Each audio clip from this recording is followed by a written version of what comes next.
It seemed like an ordinary afternoon, or so I thought. It was one of those days where everything felt serene and calm. I had just wrapped up work and decided to unwind with a long, hot bath. The warmth of the water was soothing, and the steam filled the small bathroom, turning it into a cozy haven.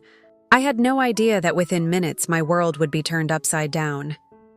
The house was unusually still. I could faintly hear the low hum of the television in the next room, where my sister Timmy's mother was likely watching her favorite show. My nephew Timmy, usually a quiet, obedient child, had been staying with me for a few days. He was a sweet boy, but there was something about him that always made me feel slightly uneasy, though I couldn't pinpoint exactly why.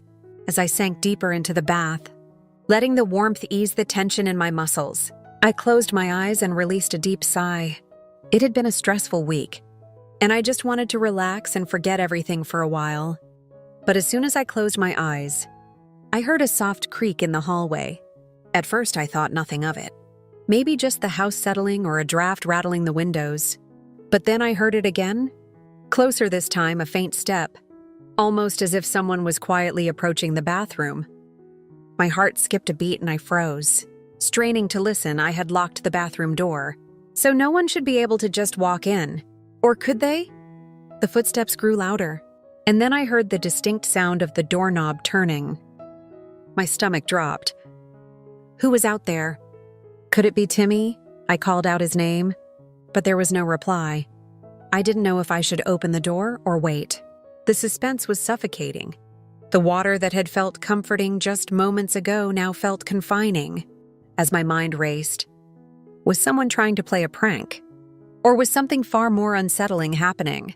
Then I heard Timmy's voice, soft and close, calling my name. And he whispered, his voice barely audible, sending a chill down my spine. But why was he whispering? I'd never heard him sound like that before. My pulse quickened and I tried to stay calm, though the atmosphere suddenly felt heavy and tense. I had to know what he wanted. "What is it, Timmy?" I managed to ask, my voice wavering slightly. There was a long silence before he replied, I need you." His tone sounded off.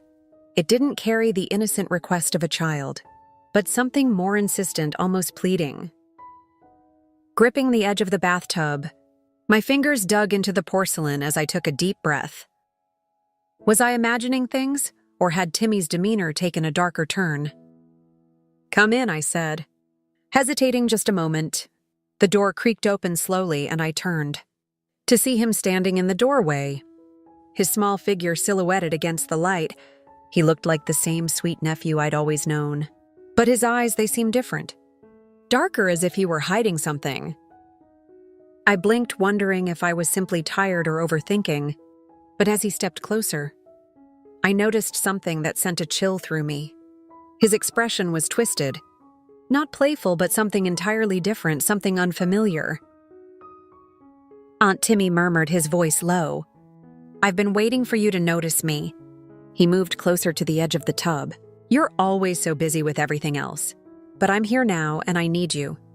His words didn't make sense, but the way he spoke was unsettling. A sinking feeling filled my chest. This wasn't my nephew, not the boy I knew. This wasn't a child's game. My mind screamed at me to do something, but I felt paralyzed. Timmy reached out, his fingers brushing my shoulder as he leaned in closer, his breath cold against my skin, sending a shiver down my spine. I wanted to push him away, but I couldn't move. "I've waited so long for this," he murmured, his voice oddly calm and steady.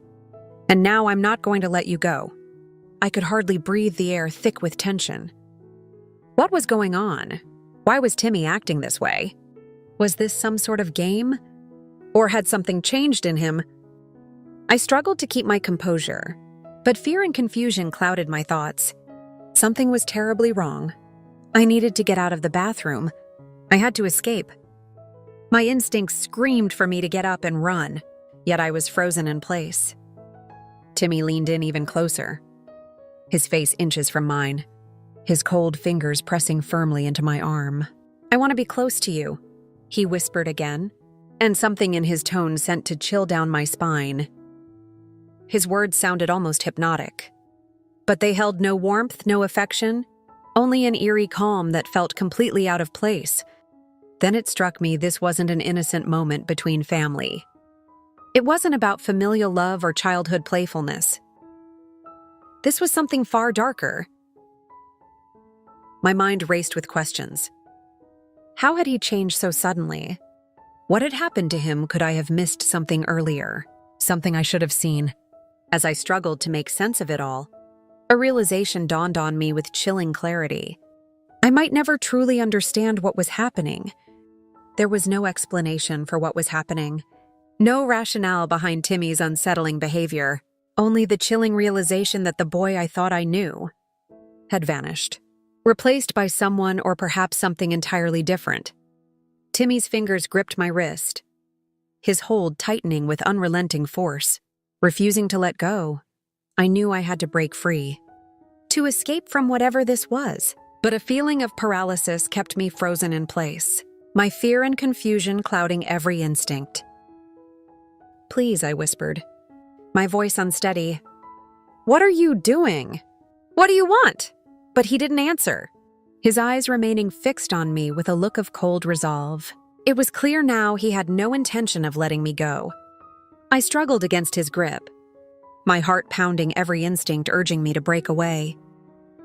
But something in Timmy's gaze held me captive, as if he'd cast a spell over me. My mind raced, desperate to think of a way out. But no matter how hard I tried, the air around me felt thick, almost stifling, and Timmy's presence was overpowering. "You're not going anywhere," he whispered, his voice so low it sent a chill down my spine. His hand, which had been resting on my arm, slid upward slowly as if he were testing my reaction. I wanted to scream to push him away, but the words were caught in my throat. Why was he doing this? What had happened to the sweet, innocent boy who once looked up to me? The Timmy I knew had always been polite, shy and full of curiosity, but now it was as though someone or something had taken control of him. The bathroom door creaked again, and I quickly turned my head, hoping to see my sister there. But the hallway remained empty, and while I heard faint footsteps outside, they were distant. It was just the two of us. Now I knew I needed to act quickly.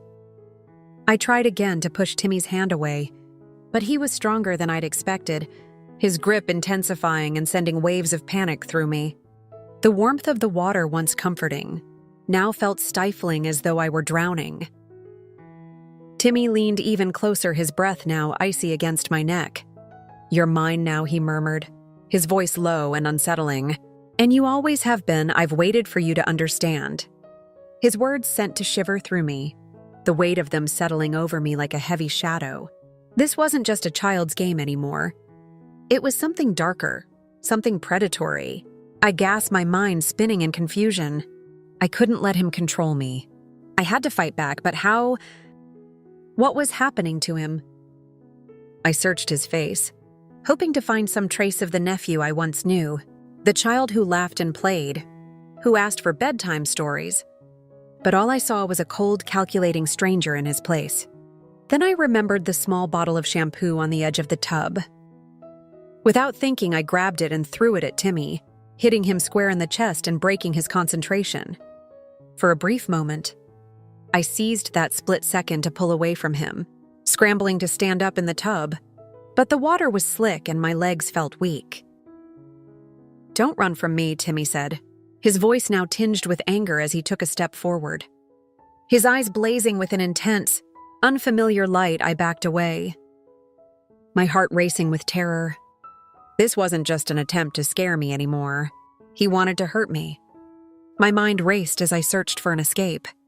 I couldn't stay in the bathroom, but running into the rest of the house felt just as dangerous. What if he followed me? What if I wasn't strong enough to stop him? In desperation, I grabbed a towel and wrapped it around myself, hoping it might offer some sense of protection, though it felt like a meager defense. Timmy took another step toward me, and I saw the cold determination in his eyes. There was no trace of fear, only a chilling, emotionless control. "Please," I whispered, my voice shaking. "I don't know what's happened to you, but this isn't you. Please stop."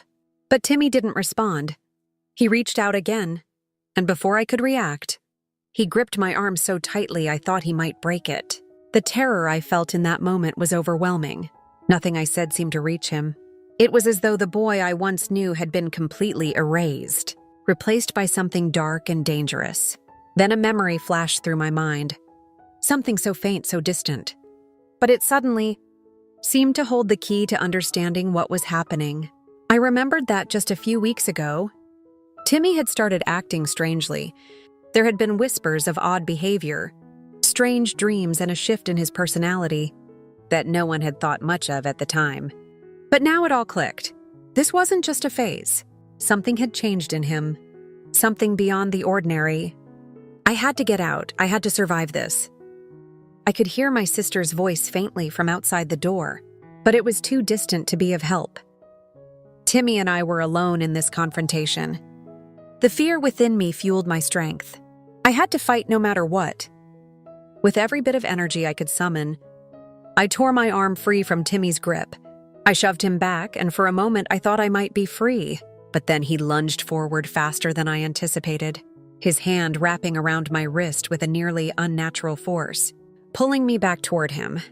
Trapped, I grabbed the shampoo bottle once more, this time using it as a weapon, smashing it against his face. In an attempt to disorient him enough to escape, he staggered, momentarily dazed. But then his eyes refocused with an even more intense, terrifying determination. "Why do you resist?" Timmy asked, his voice strangely calm, as though he were scolding me. "You're mine. You've always been mine." His grip loosened just slightly, and I seized that tiny opportunity.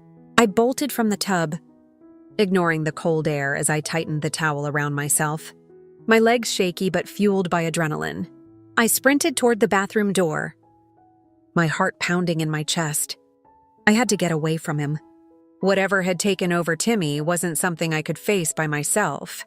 I threw the door open only to come face to face with my sister, who had been drawn by the noise. She looked alarmed, but I didn't have a moment to explain.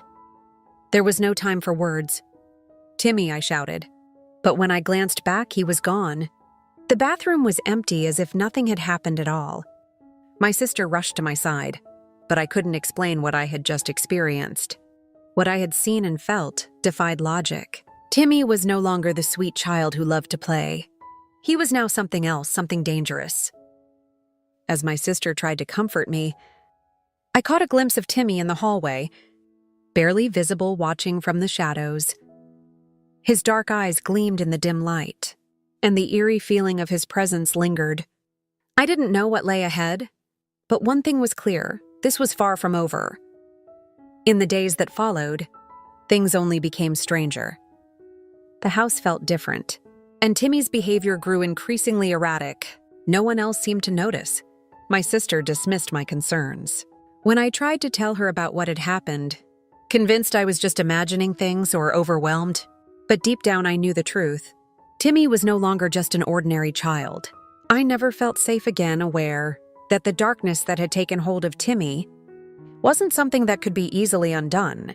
And I had a strong sense that soon, everyone else would understand the reality. But by then it might be too late. If you want to know what happened next, don't forget to like, share, and subscribe to my channel. This story is far from finished, and there's much more yet to be revealed.